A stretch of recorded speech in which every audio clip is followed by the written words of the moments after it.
Olha só, o Vasco saiu na frente, viu? Mas acabou levando a virada do Atlético Mineiro, esse jogo Copa do Brasil, jogo lá na MRV, que é a arena do Atlético Mineiro, ou seja, jogo de fora de casa pro Vascão. Rodou. A partida começou agitada e a primeira chance foi do Galo com Hulk. Mas a resposta do gigante da colina veio rápida e precisa. Verratti puxa o contra-ataque e deixa na medida para Emerson, que encontra Felipe Coutinho, que abre o placar na arena MRV. Mas o Atlético também é forte em casa, e o ex-vascaíno Paulinho faz ótima jogada e chega muito perto do gol. De novo, a equipe do Galo insiste e Léo Jardim faz duas boas defesas na sequência. Até que essa aqui, o goleirão do Vasco não conseguiu salvar. Jogada trabalhada, começando com Hulk, e é Arana que acerta o ângulo sem nenhuma chance para Léo Jardim. Tudo igual na arena. Mas o Galo queria mais e a virada saiu de um velho conhecido do Vasco. Cruzamento de Arana e Paulinho manda de cabeça. 2-1 Atlético. O jogo continua movimentado e com mais chances do Galo. O Vasco ainda buscava e Sforza manda por cima. Os donos da casa levavam perigo. O Vasco ainda buscou o gol com camisa 10 Payet, mas não deu certo. Final do primeiro duelo da grande decisão, com vitória para o Galo. Vamos com ele, Lucas Pedrosa, direto de Minas Gerais. O homem ainda não conseguiu... Ah, não, tirou. Não. Nem eu vou aprovar isso. Não. Uma palavra hoje?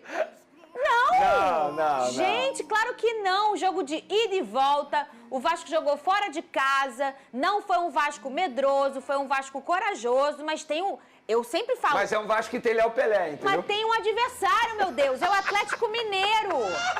Gente, o Atlético, quando tá afim, eles botam assim... Parece que eles falam assim, ó... Galera, bora jogar um pouquinho aqui, uns 10 minutos? Ah, vambora, galera! Aí eles vêm... Aí você fala, meu Deus, de onde que tá vindo isso? Esse volume, essa intensidade. Aí do nada eles param, desaceleram. Lucas Pedrosa, eu quero que você faça a sua análise desse jogo aí do Vasco da Gama. Uma derrota, mas tem o jogo de volta em São Januário, Pedrosa. É isso, Fernanda. Boa tarde a você, boa tarde ao Venê, a todo mundo de casa que está acompanhando aqui o SBT Esporte Rio. Eu entendo que o Vasco da Gama está vivo nesse confronto. Obviamente você fica com um gosto ali complicado porque o Vasco abriu o placar. Inclusive uma partida primorosa do craque Felipe Coutinho. Mais uma vez mostrando que ele é um jogador muito acima da média. Qualquer atleta ali, ou a maioria dos atletas, teriam chutado naquele primeiro lance. Ele consegue deixar o zagueiro do Atlético Mineiro no chão e bate cruzado para fazer 1-0. Emerson Rodrigues e também o Verratti participaram da jogada. O Vasco foi bem. O Vasco foi corajoso dentro da Arena MRV e tinha esse 1-0. Só que, infelizmente, mais uma vez, numa insistência que é muito óbvia, que vem sendo falando durante a temporada inteira, que se chama Léo Pelé, acaba prejudicando o Vasco da Gama. Nós aqui do SBT Esporte Rio sabemos que a gente respeita muito o atleta, a gente nunca vai falar sobre a pessoa Léo Pelé. Mas, tecnicamente, dentro de campo, o campo e bola do Léo Pelé é um campo e bola muito preocupante. E eu já entendo que já não é mais culpa do Léo Pelé, é culpa de quem coloca o Léo Pelé. E não há mais a desculpa também de que o Vasco não tem opções. A gente está falando aqui do João Vitor. O João Vitor custou quase 40 milhões de reais para os cofres do Vasco da Gama. Porque o João Vitor é banco de reservas, principalmente dentro de uma semifinal de Copa do Brasil, num momento importante que o Vasco estava vivendo e que, mais uma vez, o Léo Pelé falha em 2 gols que são decisivos. Ah, mas o João Vitor estava com cartão amarelo. Isso não é justificativa. O Verratti jogou com cartão amarelo pendurado, o Sforza jogou com cartão amarelo pendurado, e é muito mais importante você ter um jogador desse calibre e evitar gols do que ficar pensando de perder ele para o segundo jogo da semifinal da Copa do Brasil. Então, acho que se tem algo a criticar do Rafael Paiva, é justamente essa insistência no Léo Pelé. Porque é uma insistência, repito, óbvia. Todo mundo sabe que o João Vitor é o melhor zagueiro do elenco, que o Maicon também está vivendo um bom momento, que essa deveria ser a dupla de zaga titular do Vasco da Gama. E não foi. O Vasco acabou prejudicado por uma insistência do técnico. No segundo tempo, eu entendo que o jogo foi muito equilibrado. Entre os 25 e 35 minutos, o Atlético Mineiro foi avassalador, teve chance de ampliar o placar, só que depois, mais uma vez, esse Vasco, que é muito difícil de ser batido, quase buscou o empate. Quando você perde o Felipe Coutinho, você também perde um pouco de qualidade, mas o Payet entra bem no jogo. E o Vasco quase empata, em uma cabeçada do Verratti ali, outras jogadas também aconteceram. Então, a sensação da galera que saiu da Arena MRV é: dá porque o Vasco em São Januário é muito forte, dá porque o Vasco em São Januário só perdeu uma partida nessa temporada inteira de 2024 e esse grupo acredita. Esse grupo não se entrega fácil. Então, o saldo para mim não é positivo, mas é um saldo de poder acreditar. É um saldo de que em São Januário o Vasco pode passar dentro de campo. Não só pensando em pênalti, em fazer 1-0, mas sim jogar bola. Conseguir usar a pressão do São Januário para poder ferir esse time do Atlético Mineiro, que é muito qualificado do meio para frente, mas do meio para trás tem deficiências. O Vasco pode aproveitar essas deficiências para poder passar para a final da Copa do Brasil. A gente está destacando aqui o ano inteiro em como essa reconstrução do Vasco está sendo feita na base do amor. O Vasco está hoje na Série A pelo amor de sua torcida. Foi a torcida do Vasco que trouxe de volta, que arrancou o Vasco lá da Série B e falou: vem, eu não quero, vem que eu vou levar você.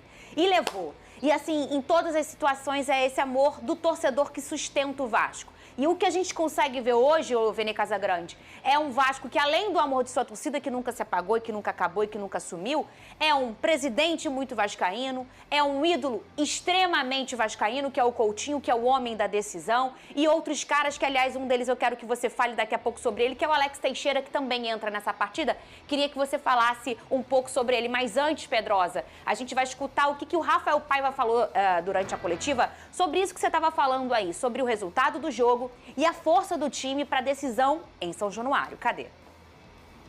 A gente não veio para se defender aqui, a gente sabe da força do Atlético, mas a gente também sabe que é muito difícil.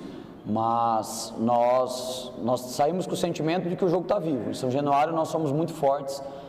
Nessa competição na Copa do Brasil, a gente foi muito forte em todos os jogos e a gente sai com a sensação e que a gente vai fazer de tudo para passar. Esse é o pensamento do treinador e o que a gente sente, Pedrosa, que é também dos atletas. Porque às vezes a gente vê o treinador falar um negócio na coletiva e olha em campo, é outra parada. E o que a gente já entendeu é que para esse grupo do Vasco vai ser muito na intuição, na base do amor, como a gente tem tanto falado aqui, e também na força do Vasco dentro de sua casa. Eu tenho a sensação de que hoje o grupo pensa como o Rafael Paiva, não tem nada, absolutamente nada perdido. Pedrosa, eu não vi um vascaíno triste hoje, sabia? Mesmo perdendo, porque tem essa esperança de resolver em São Januário, Pedrosa. E aí, se você for parar para pensar, Fernanda, no histórico do Vasco na Copa do Brasil, são 3 classificações no pênalti, né? E classificações, inclusive, por exemplo, contra o Atlético Paranaense, que ninguém mais acreditava. Então, não tem como a gente ver a postura do Vasco da Gama que teve na Arena MRV, e esse era o meu medo naquele momento ali, inclusive, como que o Vasco vai se portar na Arena MRV? Será que vai ficar marcando em bloco baixo? Será que vai ficar sendo pressionado pelo Atlético Mineiro? E não, o Vasco fez 20 minutos de marcação alta lá na Arena MRV, conseguiu equilibrar o jogo no primeiro tempo e, infelizmente, teve 2 falhas individuais aí que culminaram nos gols do Atlético Mineiro. A gente nunca pode tirar o mérito do adversário. O Guilherme Arana acertou um chute no ângulo, o Paulinho é um baita de um jogador também, que inferniza aquela entrada da área. Ontem, por exemplo, Hugo Moura e Cocão não fizeram boas partidas e eles são extremamente importantes para o termômetro que é o Vasco da Gama, mas aqui em São Januário é diferente, Fernanda. Você foi muito bem quando você disse que não tem nenhum vascaíno triste hoje. E a verdade é essa, porque esse time luta, porque esse time acredita e esse time também tem qualidade, principalmente com o seu grande craque, que é o Felipe Coutinho. E já penso num recado aqui para o Rafael Paiva, principalmente no sistema defensivo. O João Vitor não pode ser banco do Vasco da Gama. Jamais pode ser banco do Vasco da Gama. Ele é o melhor zagueiro que o Vasco da Gama tem. E Paiva, dá uns minutinhos para o Paê e para o Coutinho juntos. O Vasco precisa de qualidade. A gente não tem mais tempo, mas essa é a grande entendimento do vascaíno que aí, pelo visto, o homem não vai botar os dois juntos, porque a gente não tá vendo isso acontecer.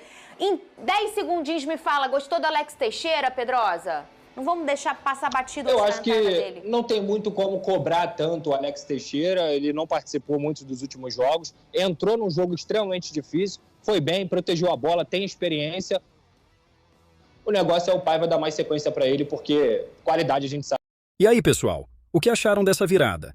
O Vasco começou bem, mas o que faltou para segurar o resultado?